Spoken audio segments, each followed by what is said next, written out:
लोग Newton's laws of motion कर रहे हैं बेटा। और न्यूटन्स लॉज ऑफ मोशन में हम लोग धीरे धीरे करके काफ़ी पॉइंट्स सीख आए हैं, इंक्लूडिंग स्यूडो फोर्स क्या होता है और फ्रिक्शन क्या होता है, कैसे वर्क करता है।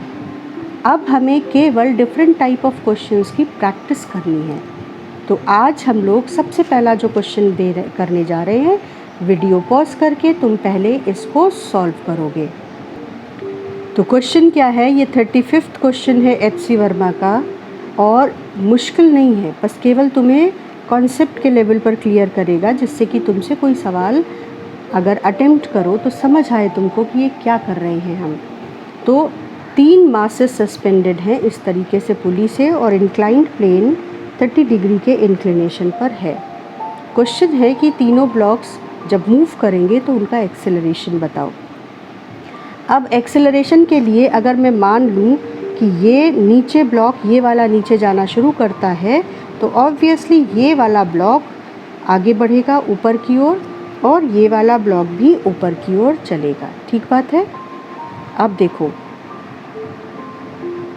इस केस में सबसे पहले क्या करना है, फोर्सेस लगा देने हैं।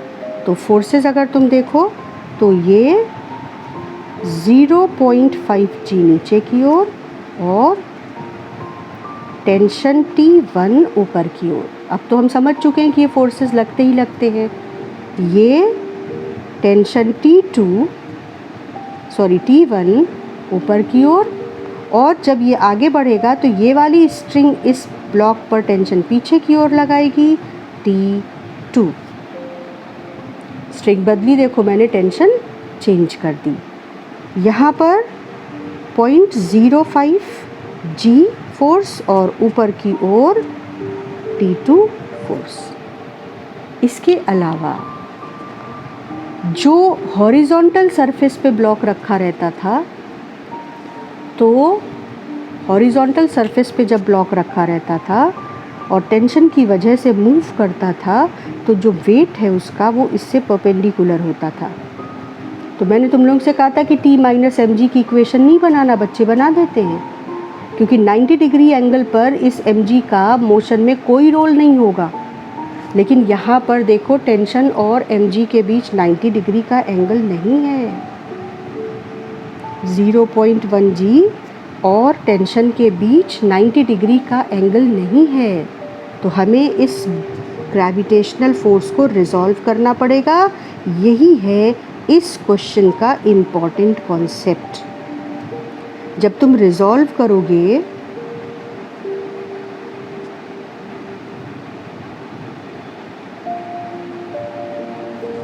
तो ये वाला जो ब्लॉक है, ये वाला जो कंपोनेंट है वो हो जाएगा m यानी कि 0.1 G sin 30। सबको समझ आ रहा है कि ये sin 30 कैसे होगा? पीछे के क्लासेस अगर नहीं लिए हैं बेटा तो पीछे के क्लासेस लेने पड़ेंगे। और ये वाला कंपोनेंट हो जाएगा 0.1 G cos 30। क्लियर? अब इक्वेशन बनने के लिए हमने सारे फोर्सेस लगा लिए। अब हम इक्वेशन बनाएंगे और सबसे पहले फॉर 0.5 kg ब्लॉक नीचे जा रहा है, तो ये ड्राइविंग फोर्स, ये अपोजिंग फोर्स। तो 0.5 G minus T1 is 0.5 A for 0.1 kg।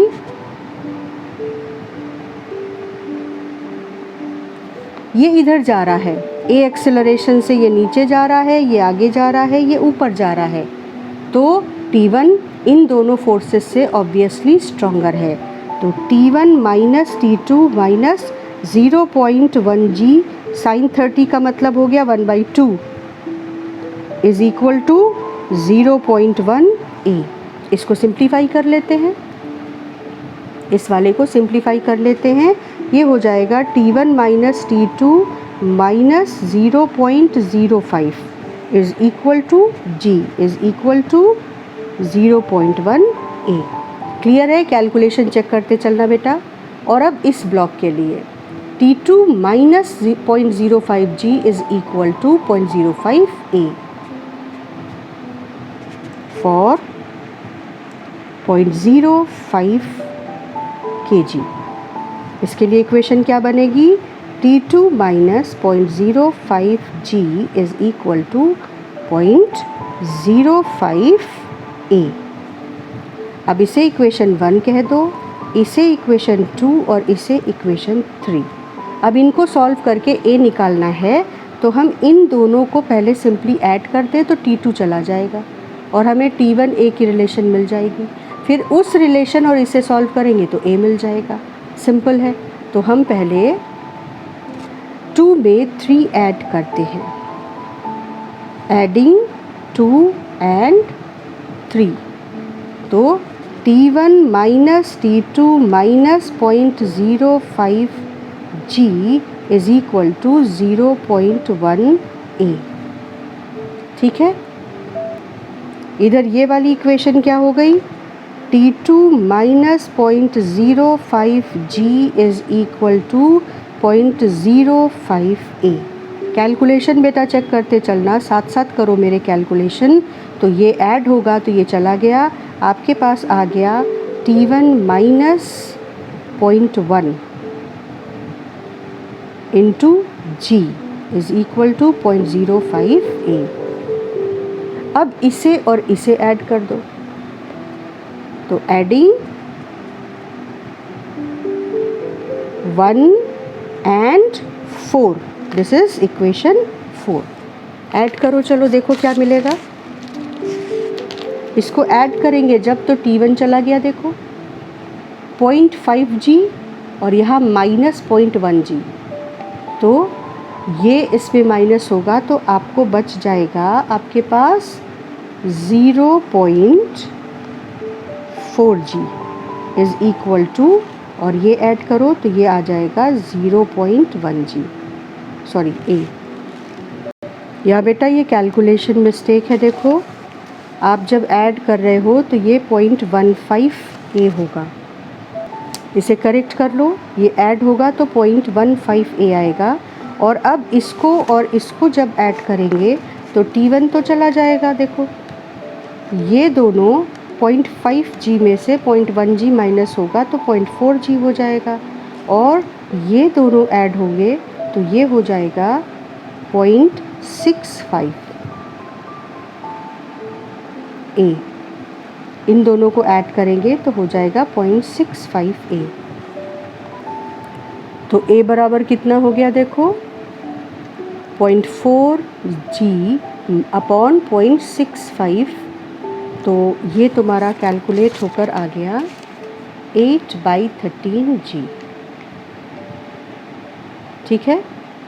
तो इस क्वेश्चन को ढंग से डायग्राम के साथ कॉपी करना है और लॉजिक्स खुद को समझाते हुए कॉपी करना है।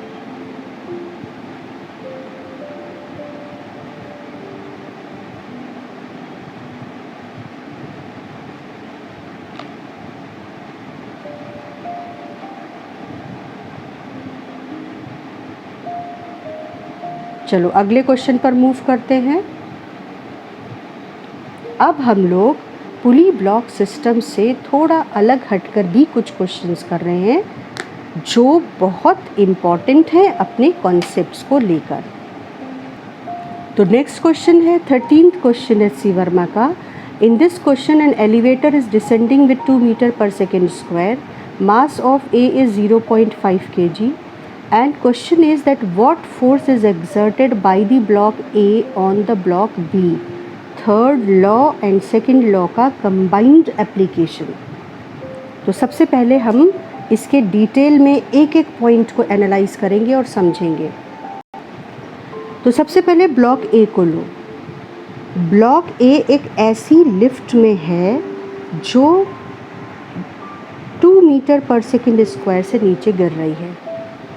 तो ब्लॉक ए पे कितने फोर्सेस लगेंगे? एक ग्रेविटेशनल फोर्स तो लगेगा ही लगेगा 0.5 G।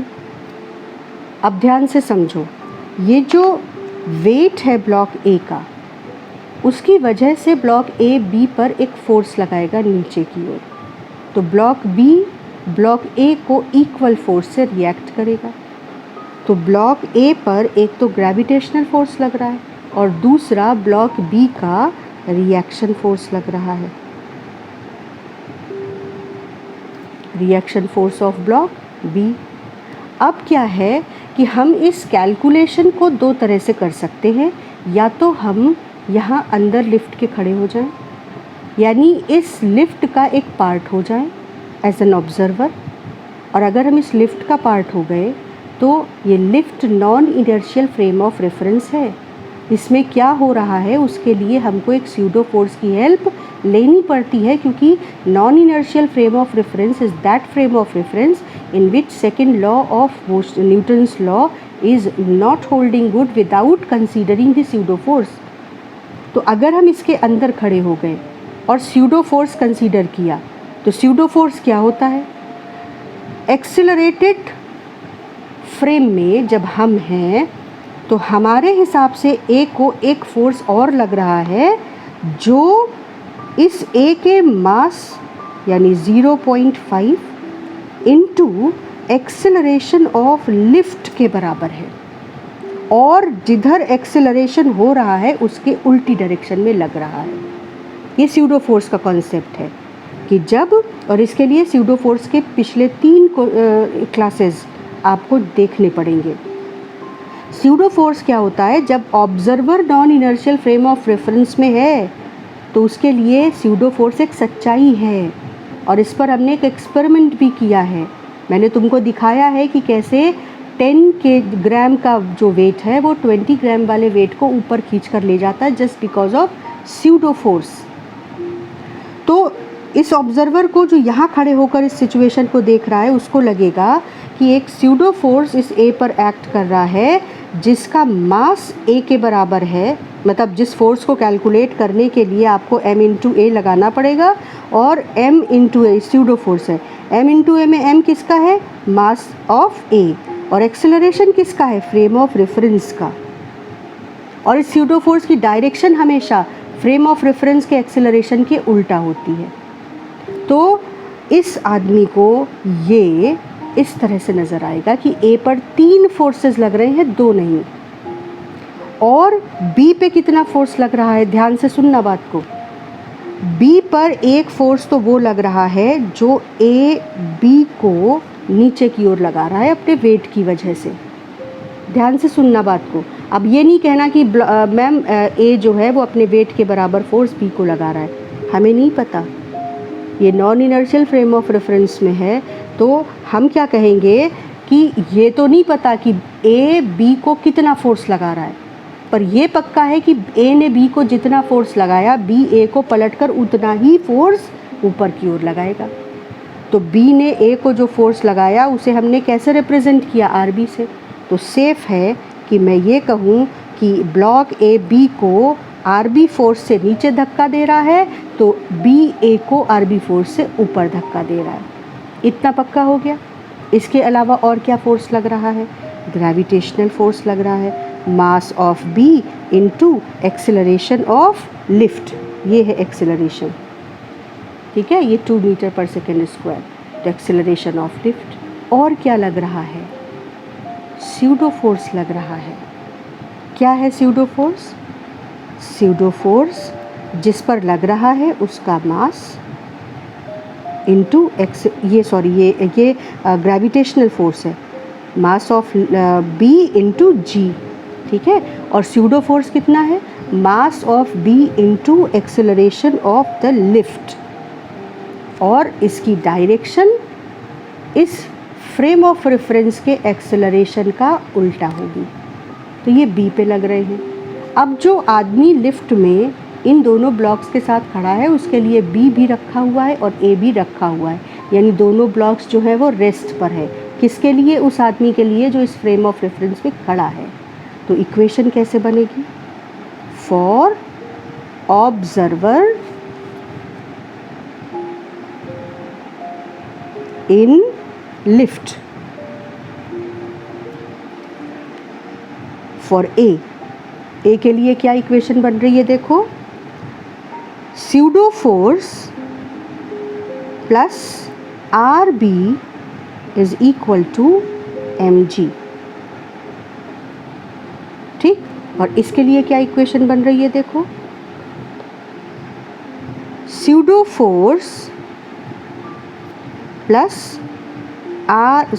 pseudo force is equal to RB plus mBg। ए के लिए भी इक्वेशन बता दी कैसे बनेगी, बी के लिए भी कैसे बनेगी।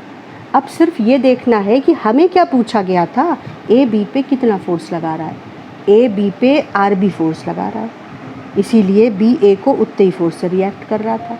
तो हमें तो सिर्फ आर बी पता करना है, तो असल में तो मेरा काम इस एक इक्वेशन से हो गया। तो हम सॉल्व कर लेंगे इसको। हम कैसे सॉल्व करेंगे, हम लिखेंगे 0.5a plus R B is equal to 0.5g.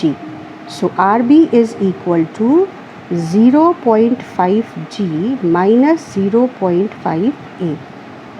ठीक, तो RB is equal to g की जगह 10 रख दो तो 0.5 का 5 हो गया, minus 0.5 into acceleration, that is 5 minus this is 1, that is 4 Newton.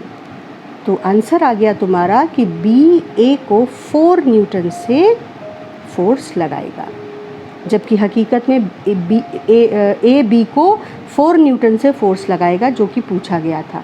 जबकि ए का वेट कितना है, ए का वेट है 50 न्यूटन, दिख रहा है बेटा।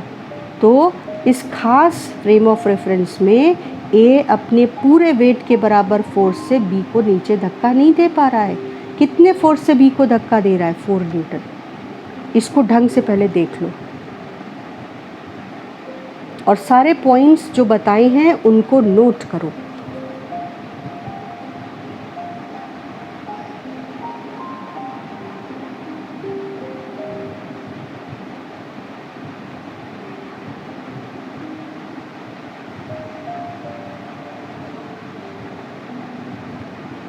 ठीक, अब इस क्वेश्चन को एक और तरीके से सॉल्व कर सकते हैं।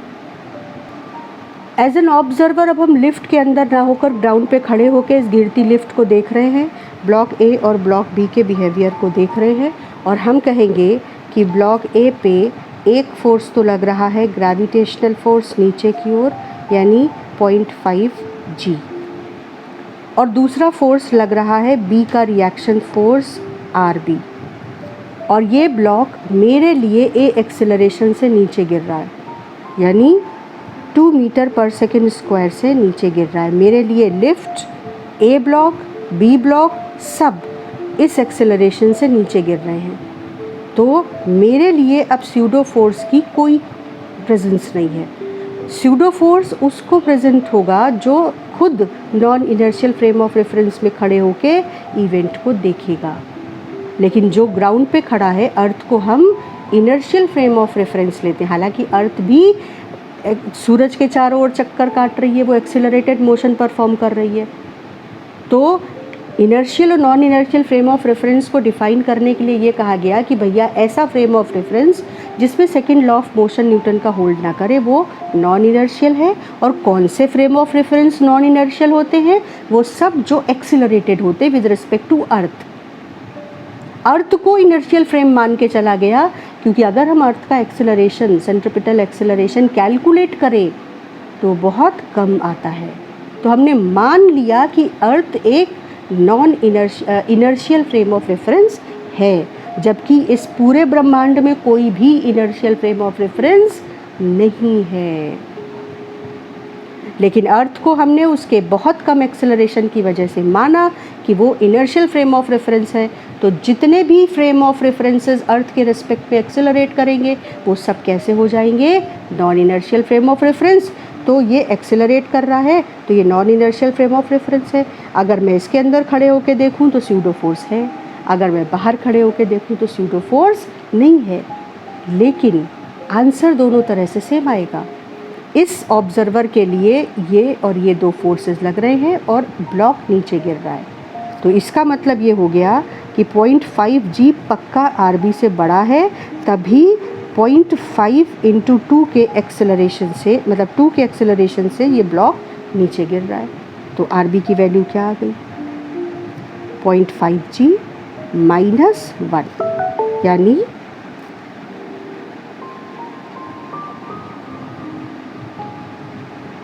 50 minus 1, 5 minus 1, sorry 5 minus 1, that is 4 Newton.